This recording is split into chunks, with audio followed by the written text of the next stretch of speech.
जिस व्यक्ति ने कहा हो कि कोरोना वायरस 21 दिन में खत्म हो जाएगा, ताली बजाओ और जोर जोर से बस दिए जलाओ, घंटे बजाओ, यही तो करवाया। आज इनके झूठ का एक और पर्दाफाश। इन्होंने आज संसद में खड़े होकर कितना बड़ा झूठ बोला।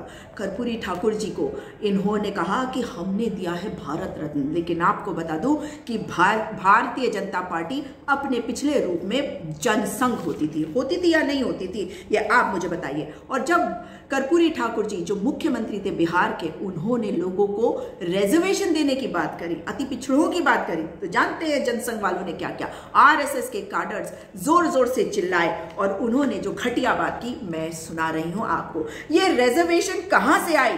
कर्पूरी की मां ब्याही, मतलब ये रिजर्वेशन कहां से आया? ये कर्पूरी ठाकुर की मां ने पैदा किया, ये कहा था आरएसएस वालों ने। संघ परिवार के कैडर्स, वो जो अपर कास्ट के लोग थे और जो बैकवर्ड क्लासेस थे, उन दोनों के बीच में झगड़ा कराने में लग गई और कई खूनी मुठभेड़ हुए उस वक्त। और कर्पूरी ठाकुर की सरकार को 1979 में गिरा दिया गया जब उन्होंने रिजर्वेशन को इंप्लीमेंट किया। किसने? भारतीय जनता पार्टी ने अपने पूर्व रूप जनसंघ में। सोशल जस्टिस मूवमेंट की शुरुआत यहां से हुई थी और भारतीय जनता पार्टी के लोगों का चाल चरित्र चेहरा यह है, क्योंकि कर्पूरी ठाकुर जी कौन सी कम्युनिटी से आते थे?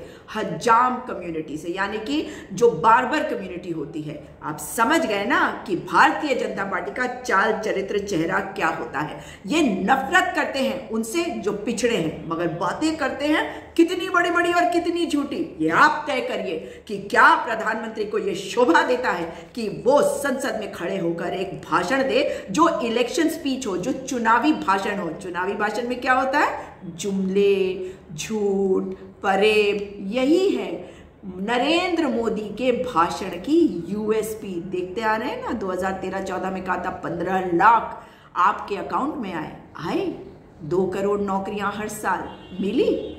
समझ गए? अब केवल झूठ, क्योंकि डरी हुई भाजपा की मोदी सरकार जानती है कि अब नहीं आ पाएगी और इसीलिए बड़ी बड़ी बातें और झूठी झूठी बातें। ये अपमान करते थे कर्पूरी ठाकुर जी का और आज कह रहे हैं कि कांग्रेस पार्टी अपमान करती है। तो ये इनकी सच्चाई।